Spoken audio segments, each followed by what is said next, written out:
Hello বন্ধুরা, আমি অনু update with অনু চ্যানেলে তোমাদের স্বাগত। আমি চলে এসেছি কথা সিরিয়ালের আপডেট নিয়ে। কথা সিরিয়ালে দেখা যাচ্ছে যে সবাই তো গেস্ট হাউসে চলে এসেছে, আর গেস্ট হাউসের ম্যানেজার হচ্ছে গগনবাবু। সে ওদের খুব ভালোভাবে ওয়েলকাম করে। এরপর কে কে চা কফি খাবে জানতে চায়, আর এভির কফি তো কথা নিজেই নিয়ে এসেছে। যাই হোক, এরপর জুনি গগনবাবুর কাছ থেকে সিংহরাজ মন্দিরের ব্যাপারে জানতে চায়।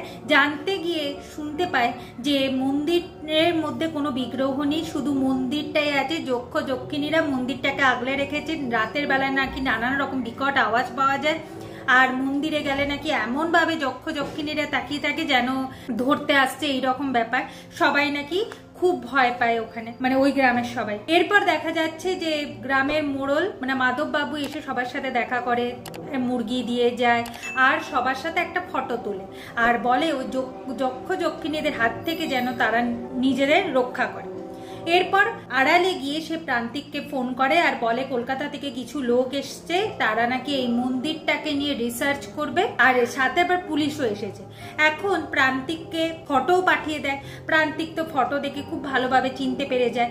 এরপর প্রান্তিক মাধবকে কিছু করতে মানা করে, নাহলে মাধব ধরা পড়ে যাবে।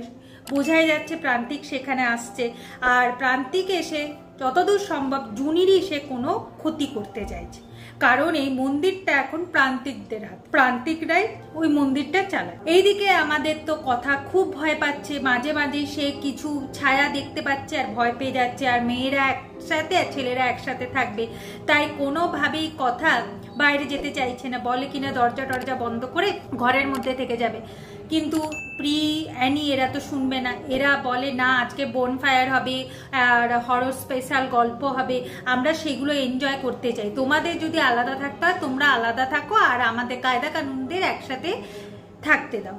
এখন কথা ভাবে যদি আমি আলাদা হয়ে যাই আরো ভয় পাবো, যে না, তার থেকে আমি সবার সাথেই থাকবো, না হয় একটা ভূতের গল্প শুনবো আর কি করব।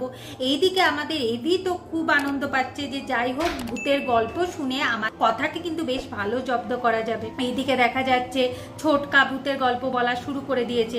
এই ভূতের গল্প শুনে তো কথা তো একটু ভয় পাচ্ছেই, আর হাতের কথা শুনতে পেয়ে কথা আবার একটা হাতও দেখতে পায়, আবার ভয় পেয়ে যায়। আগামী পর্বে দেখা যাচ্ছে বোনফায়ার তো চলছেই, অন্যদিকে আবার নুপুরের গান শুনে কথা আরো ভয় পেতে থাকে, আর ভয় পেয়ে এভিকে জড়িয়ে ধরে। এভাবে আজকের পর্বটা শেষ হয়ে যাচ্ছে। আশা করি আজকের পর্বটা তোমাদের ভালো লাগবে। ভিডিওটা দেখবার জন্য আর আপডেট উইথ অনু চ্যানেলের পাশে থাকবার জন্য অসংখ্য ধন্যবাদ।